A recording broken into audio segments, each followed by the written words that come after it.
Welcome to Healing Minds, Stories of Resiliency and Recovery, a conversation held at the intersection of substance abuse, mental health, and everyday living. Your hosts, Mark Regala and Justin Wolf, bring both professional expertise and personal understanding to the table. So welcome to the conversation. Let's dive in. Hi, everybody, and welcome back to another episode of Healing Minds, Stories of Recovery and Resiliency. I'm your host, Justin Wolf, joined by always my co-host, Mark Regala. Mark, how you doing tonight, man? Doing good. About yourself, Justin? Just dealing with this stomach ache, making my way through my hoard of about 8 to 12 bags of jelly beans that were stockpiled the day after Easter. I'm sure. No need to worry about the, Black Friday sales, like this Easter sale, man. Oh, a glorious day. You eating like a bag a day or what? Why do we got to put a number on it, Mark? I bet you're eating up for a good time. Bag a day. Do you got the jelly beans in front of you now? They're gone.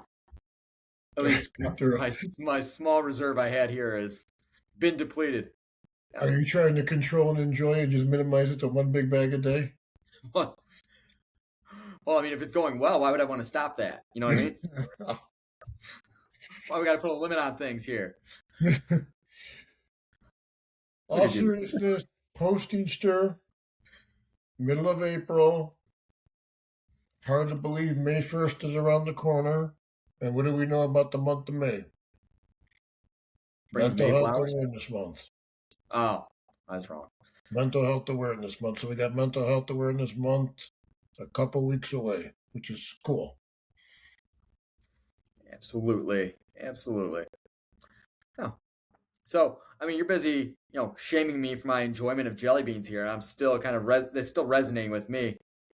I'm just curious, Mark, how do you not give in to the sale signs of all those jelly beans?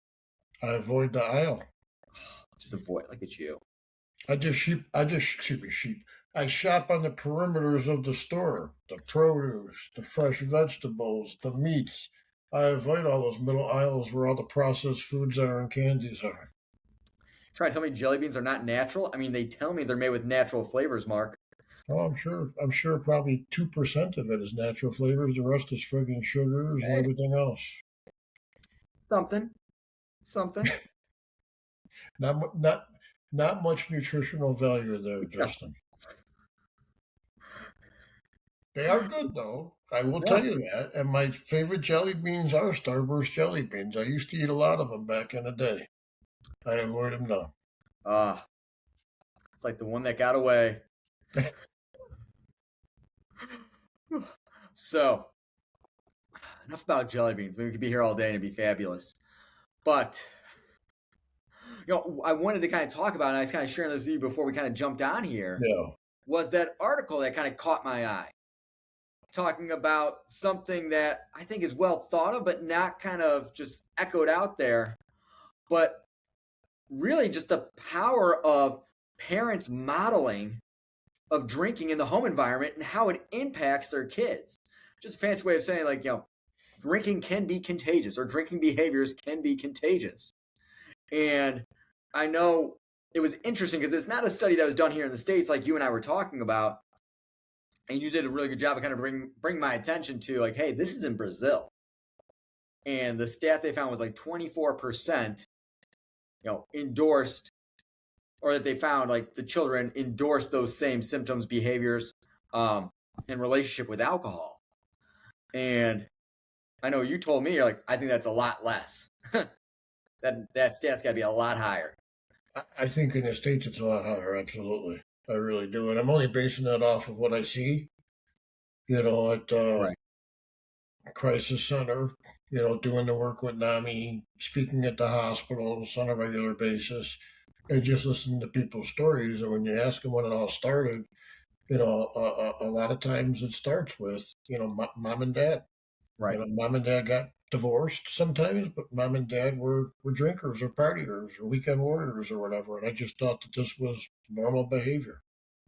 Absolutely. Right. Because, you talk about young people, and the young people are impressionable. Heck, your loved ones, the ones who brought you into this world, or your primary caregivers, the ones that are set with the responsibility to take care of you and model how to healthily like transition through the different stages of life. They're communicating something through their actions, their behavior. And if they're showing in the house, hey, this is how we unwind. This is how we deal with stress. This is how we celebrate. This is how we like deal with those days that are just a little too difficult to deal with. Like kids, young adults, people in general, they learn by observing. And if that behavior is communicated time and time again, it should not be a surprise that, hey, that behavior is being mimicked, modeled, and engaged in by the very ones who sat back watching it happen. Yeah, and the ironic part about it is there's actually a podcast in the NAMI YouTube page called Breaking the Cycle of Alcoholism. And we had a guest on there that talked about his father struggling with alcoholism. He was an alcoholic, but never missed a day at work, always providing for the family, functional alcoholic, but every day his reward at the end of the day was drinks. Right. And then and that particular individual confronted his father as a youth, but then found out later in life when he was working and providing for his family that he exhibited the same behavior. After a long day at work, his reward at the end of the day was drinks. And it was a full circle moment because one of his children confronted him about his drinking, and that's what drove him into sobriety, if you remember that conversation. Absolutely. No, it's a great point. Because, I mean, what you just highlighted there is exactly like when we talk about the idea of like social learning theory, like the idea of like, hey, you learn by what you see, get rewarded. And so if you're seeing, hey, this individual is getting a reward and that reward is alcohol, and guess what? It's providing the very thing that they are seeking. I'm seeing that. I'm intaking that. And that's going to definitely shape the attitude, especially early on, about what's my view on alcohol? And how does this kind of fit in to my life? Or how do I want it to fit in? Especially when they hear things in the house when it's very common in the family to hear people say, like, I just need a drink right now. Or I have to drink to get through this. All these ways where they kind of, attach to alcohol in this really unhealthy attachment as a way to kind of say, this is just how I get through moments that I don't like. Yeah, it's like a precedence was set, by the parents. I mean, you just think that's normalized behavior. If it's in your household, you really don't know any differently. I mean, you're not going to go on the outside and educate and, question whether your parents are living life in an unhealthy way or what have you. I mean, it's it's what you grow up with, it's what you see every day. It's what you think is what's supposed to happen. So I mean, I completely understand, the correlation there for sure. Absolutely. But the issue is obviously you start talking about seeing your parents do that, and then you got the 52% divorce rates, and now the kids are dealing with some trauma because the parents are going through divorce, and they see the mom and dad maybe in separate homes doing the same thing, and now it becomes a form of self-medication because of the trauma of the parents going through divorce, and that's where it can lead to some severe addiction issues. Oh, absolutely. Absolutely. You hear like kids say, or young adults say too, like, I wish my dad loved me as much as he loved his Miller Lite. Yeah. It's like he's always like, that never got missed. I got missed. And that goes a long way. Yeah. Especially when you're kind of seeing how that gets prioritized. And so now those dynamics and those relationships in the home, like the people there start getting treated as like they're an option. And then like you said, the impact that has on a person's emotional well-being. Like, how could you not feel depressed? Like, because what do? You kind of make sense of the world through your own eyes. You know what I mean? Like, must be something about me going on that's kind of driving this. Or if I was enough, they wouldn't do this. Or I need to do better. I must be obviously not good, or else they wouldn't have to do these things. And you're right. Like that's a very common theme, that kind of runs through people's minds. And of course, it's a natural place to try and make sense of what's going on around you is through your own perspective here. So So then the question I got for you, and I'd like to know your professional opinion about this, is you start talking about hereditary and predisposition, and whether your brain is set up to potentially become an alcoholic or addict because of that predisposition. Do you think that those stats are taking into consideration maybe the hereditary component? Or do you think, do you think the hereditary component is driving the stats? Or do you think that this is something unique and you still got the hereditary component as an alternate to the stats? Does that make sense? I think the hereditary component can amplify that number very easily. Yeah. Because I think what you also get with this, as we're talking, is you get earlier exposure to alcohol, man. And we know the earlier a substance is introduced into a person's life, and if it's presented as this is a good thing, like that attachment gets made early on. And now you have this foundation, especially if you're sitting around, and what ends up happening a lot of times is like, oh, hey, can I try that? As the little kid says to his parent, and his parent's like, hey, you know what? Have a sip. Have a little. Or guess what? I used to see the ladies' man on TV. He's always drinking Courvoisier. Hey, Grandpa, order me a Courvoisier. Okay. And so, yeah, you're probably like, that's a pretty specific example. There's a reason why, right? So, I mean, these are things that's just like, let me get a little bit more curious about why do people feel so obligated to have this be present in their life on a daily basis? Because the picture I have of them in my head is there's a glass there always in their hand when they get home from work, sitting on the couch. And if that glass isn't there, well, now that's just weird. Something's off. Yeah. And then you start looking at it from a kid's perspective. And I guess we can just kind of take it one step further. Not only are they seeing that inside the household, but they watch a movie and it's glorified, or they watch a television show and it's glorified, or you watch a basketball game or baseball game or football game and it's glorified with commercials. And let me tell you, with the commercials, the liquor industry is not putting their best clients in those commercials, if you will. Okay? The clients that are buying the most alcohol, if you know where I'm going with this. Okay? They're showing it to everybody be happy and joyous, and this is the way to live. They don't show the absolute destruction that it can lead to inside the household, inside your life, your health, ultimately your life. Okay? So now you got all those social distractions in addition to what you're seeing in the house. Okay? You can understand why we see what we see out there with the mental health, alcohol, and addiction component. Yeah. And to take it one step further, think about when a young adult turns 21. I mean, because they've seen their parents and people around them that are near and dear to their heart, tie one on the weekends. What's the expectation on the 21st birthday? I'm going to tie one on and I'm going to get plastered just like, because that's what I'm supposed to be doing. Right. Not even supposed to remember this night. Yeah, and one could use the argument, maybe not in the too distant future, you're gonna see similar studies when it comes to like marijuana and THC addiction. Mm-hmm. Right. Because of the normalization of that, because of the legalization of that as well. Absolutely. If we're not seeing it already, quite frankly. Yeah, I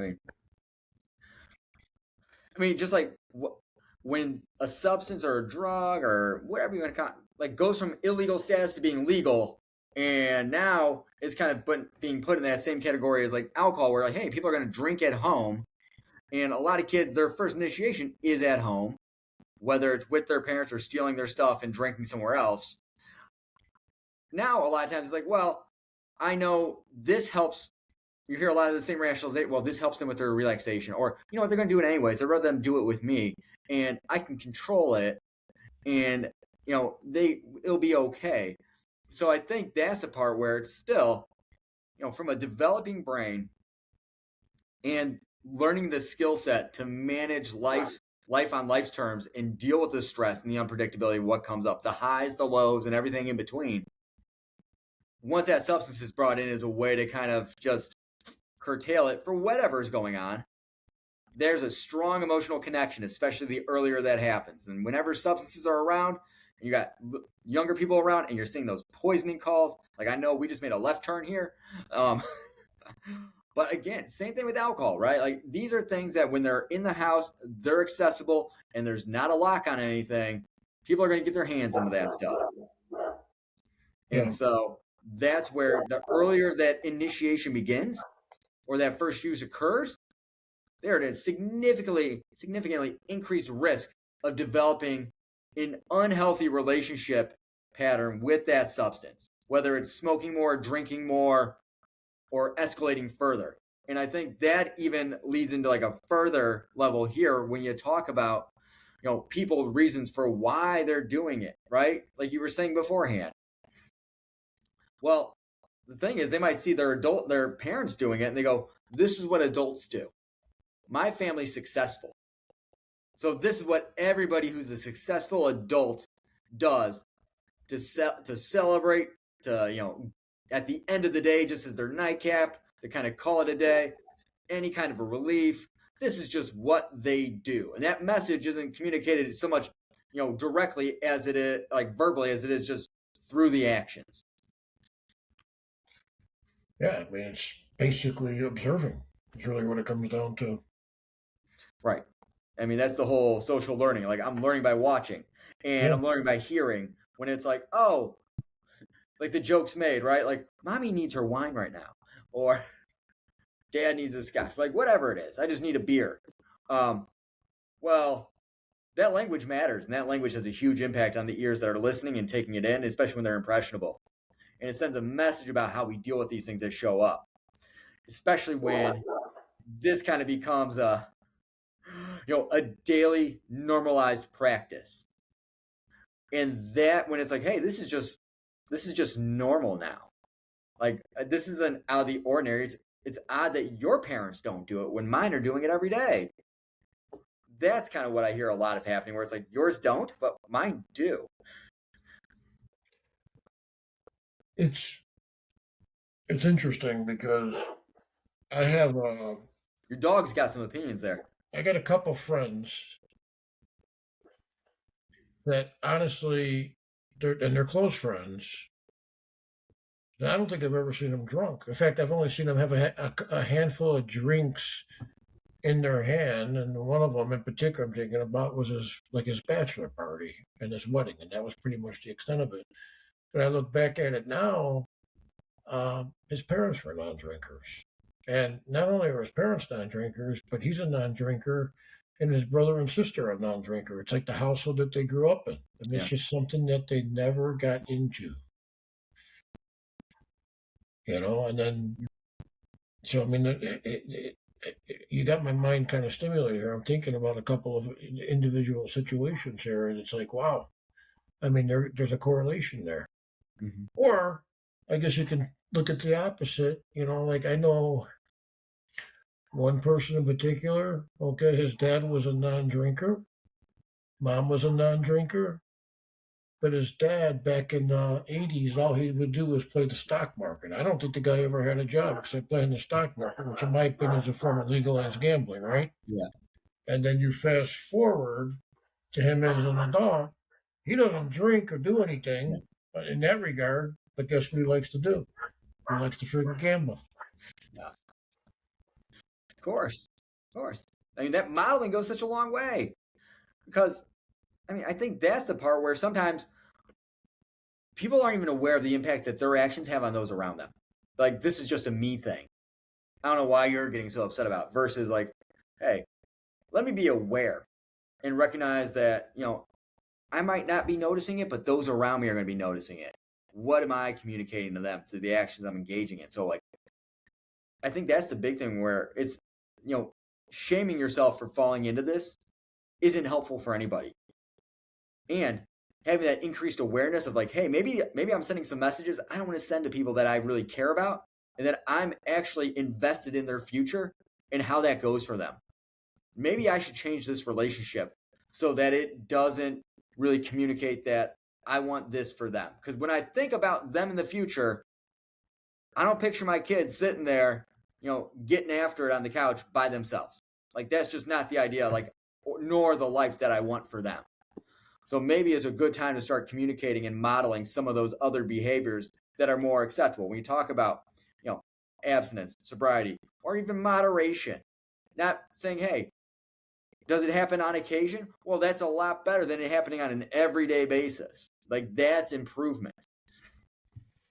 And that we can also show and communicate that, stress, relaxation, happiness, celebrations don't always have to be associated or depend upon alcohol to be there for that party. Yeah, I mean, those are great points. I mean, when you sent me that study, I'm glad there was a study done.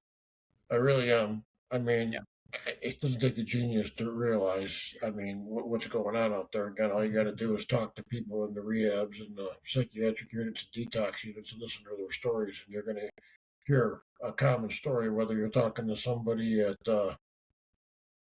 Linden Oaks or Glen Oaks, Good Samaritan, Hinsdale, doesn't make a difference. I mean, it doesn't make a difference. Male, female, what ethnicity they are. I mean, there's commonalities in the story there.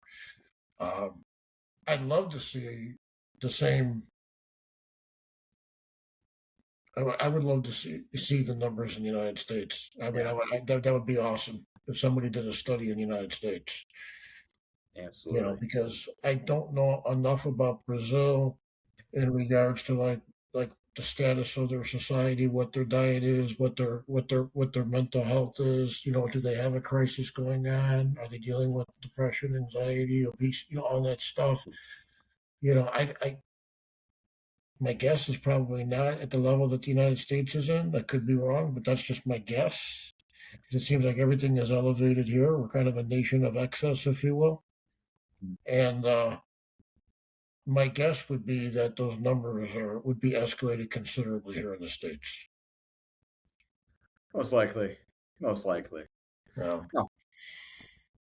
And I think that's kind of like, just kind of brings it to for recognizing, hey, like, people don't just learn. Our youth aren't just, hearing what we're saying, but they're also seeing what we're doing. And they're witnessing it occur. And I think that's the part for all of us to kind of take a step back and think, what is my behavior really communicating here? Even unintentionally.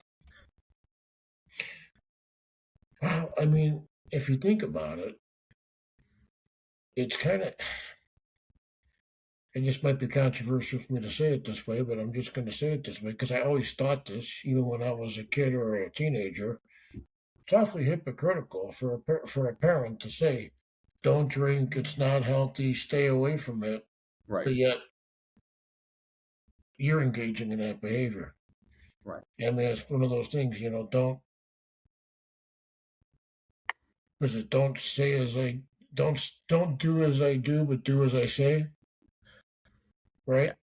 And you by leading by example, do what I do and live in a healthier way. I think that's the accurate messaging that you want to give these adolescents. Right. Model the expectation.